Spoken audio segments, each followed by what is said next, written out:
काय होत आहे मावशी? आज तुमच्यासाठी खास आणि अप्रतिम भन्नाट अशी रेसिपी घेऊन आली बरं का. व्हिडिओ नक्की शेवटपर्यंत बघा. आवडल्यास लाईक करा, शेअर करा आणि सबस्क्राईब करायला मात्र विसरू नका. आपण नेहमी चण्याची उसळ बनवतो. चण्याची तीच उसळ खाऊन कंटाळा येतो. मग हा बेत नक्की ट्राय करा. आवडल्यास लाईक करा. बघा, मी रात्रभर हे काळे चणे फुलत घातले, छान फुलले आणि मी कुकरला 2-3 शिट्यामध्ये छान असे शिजत घातले. एवढी भन्नाट, सुंदर, अप्रतिम, तुम्ही विचारही केला नसेल असं राजवाडी पद्धतीचा पिझ्झा आपण इथे बनवणार आहोत. तुम्ही याला काय नाव द्याल ते ठरवा आणि कमेंटमध्ये नक्की सांगा आणि माझी रेसिपी नक्की ट्राय करा. बघा, आपले चणे हे मस्त असे शिजले. चणे शिजले तवरक आपण मसाल्याचं बॅटर रेडी करू. बघा, मी इथे 2 टोमॅटो घेतले मीडियम साईजचे. त्यात हिरवी मिरची टाकली, थोडेसे लसूण कळ्या टाकल्या, कोथिंबीर टाकली आणि उकडलेले चणे त्यामध्ये टाकायचे. खूप भन्नाट, सोपी आणि साधी रेसिपी आहे. जशी आपण चण्याची सातळ बनवतो ना त्याच प्रकारे बनवायची. आपण चण्याची सातळ बनवताना चणे एकीकडे आणि रस्सा एकीकडे होतो. म्हणून असं जर वाटण करून तुम्ही टाकलं तर चणे हा रस्सा धरून ठेवतात आणि घट्टसरपणा चांगला येतो. बघा, तेल तापल्यानंतर त्यामध्ये खडे मसाले ॲड करायचे. थोडंसं जिरं टाकायचं आणि भरपूर असा कांदा हा बारीक चिरलेला टाकायचा. हे सगळं साहित्य मस्त लाल होईपर्यंत परतायचं. लाल परतल्यानंतर त्यामध्ये अद्रक लसणाची पेस्ट टाकायची आणि चांगलं परतून घ्यायचं. नक्की या पद्धतीत तुम्ही चण्याची उसळ बनवा आणि व्हिडिओ नक्की शेवटपर्यंत बघा. खूप सोपी, सिंपल रेसिपी आहे. तुम्ही नाश्त्यालाही ही रेसिपी बनवू शकता आणि जेवणातही.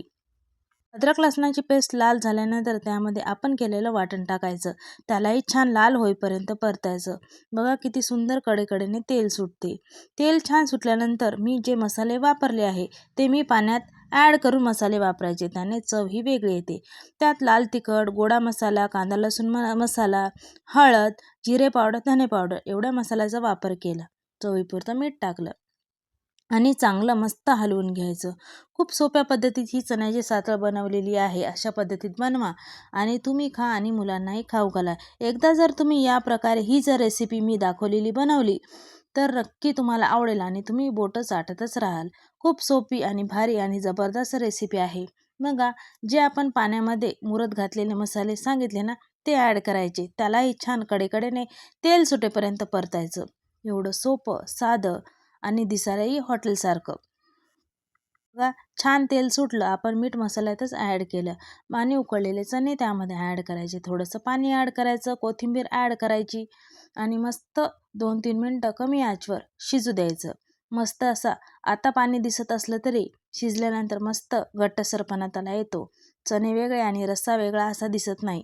चणे हे रस्सा धरून ठेवतात. या पद्धतीत नक्की तुम्ही चणा मसाला ट्राय करा. बघा, मस्त आपण चणे हे झाकण ठेवून 5-7 मिनटं लो फ्लेमवर शिजू देऊ. बघा, शिजल्यानंतर बघा कसा घट्टसरपणा आला. पूर्ण चणे रस्सा धरून ठेवतात. मस्त कुस्करून कस्तुरी मेथी टाकायची आणि आपल्या रेसिपीला पुन्हा स्टार्ट करायचं. बघा, छान मस्त शिजली.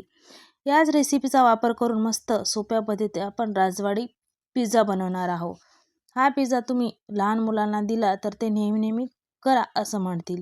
इथे मी 5-7 चपात्या घेतल्या आणि आपण केलेलं चण्याची भाजी 1 वाटी घेतली. ती मस्त मिक्सर जारला मीडियम साईजमध्ये वाटून घ्यायचं. बघा, मिक्सर जारमध्ये मस्त असं मीडियम साईजचं वाटण करायचं आणि इथे गार्निशिंगसाठी मस्त असा कांदा उभा कट करायचा. स्लाईसमध्ये उभ्याच पद्धतीत, बारीक करायचा नाही. खूप सोपं आणि साधी राजवाडी पद्धतीचा आपण पिझ्झा बनवणार आहोत. नक्की ट्राय करा. बघा, कांदा कट केल्यानंतर त्यामध्ये लाल तिखट, मीठ, थोडंसं हळद आणि थोडंसं तीळ मी टाकले. मस्त मिश्रण एकजीव करायचं आणि साईडला ठेवायचं. बघा, किती सुंदर, यालाही फ्लेवर छान येतो. नक्की ट्राय करा अशा पद्धतीत. हलवून घ्यायचं आणि एक साईड ठेवायचं. खूप भन्नाट रेसिपी आहे आणि या रेसिपीसाठी आपल्याला दही पण लागणार आहे. अर्धा वाटी दही घेतली. त्यात आपण आवश्यक तेवढी साखर टाकायची. मी थोडं 1 चमचा धरून चला अशी साखर टाकली. मस्त मिक्स केलं आणि एक साईड ठेवलं आणि मी दाखवलेल्या चपात्या, तुम्ही रात्रीच्या उरलेल्या चपात्यापासून ही रेसिपी बनवू शकता किंवा तात्याच चपात्यापासून बनवू शकता. बघा, मस्त मिक्सरला आपण जे चण्याची सातळ बनवली होती ती मिक्सरमध्ये वाटली आणि मस्त अशी चपातीला कडेकडेने मस्त अशी पूर्ण लावून घ्यायची. दिसायला खूप भारी आणि खायला टेस्टी. नक्की ताईमावशी ही रेसिपी ट्राय करा. थोडंसं तीळ आणि कस्तुरी मेथी टाकायची आणि तवा मस्त गरम करायचा. त्यावर बटर टाकायचं. बटर असलं टाका, नाही तर तूप टाका. नंतर मस्त तेल टाकायचं आणि त्यालाही मस्त कडक असं तापू द्यायचं आणि आपण रेडी केलेली चपाती त्यावर आलटून पलटून खरपूस कडक होईपर्यंत भाजायची. जेवढी कडक पोळी होईल ना तेवढी छान आपली टेस्ट, त्याला चव छान येते.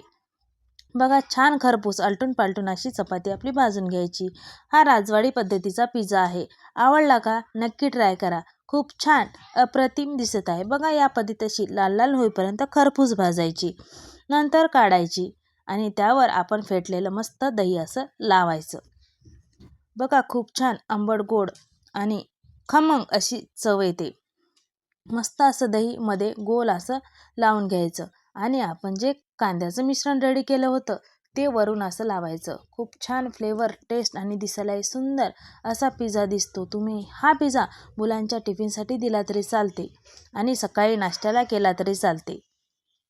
बघा, छान आपलं कांद्याचं बॅटर वरून लावायचं आणि आपली चपाती करंजीसारखी अशी फोल्ड करून घ्यायची. मस्त झाला आपला राजवाडी पद्धतीचा पिझ्झा. नक्की ट्राय करा. बघा कसा भरगच्च भरून दिसत आहे. हेल्दी आहे आणि पौष्टिक आहे आणि खायलाही दिसायलाही सुंदर आहे.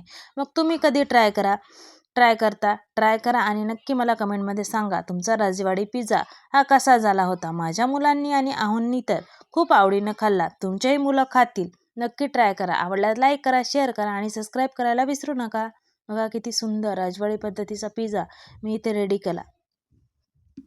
तुम्हाला हा राजवाडी पिझ्झा कशासोबत खायला आवडेल ते मला कमेंटमध्ये सांगा. लाईक करा, शेअर करा, सबस्क्राईब करा. अशाच पुढच्या रेसिपीसोबत भेटू.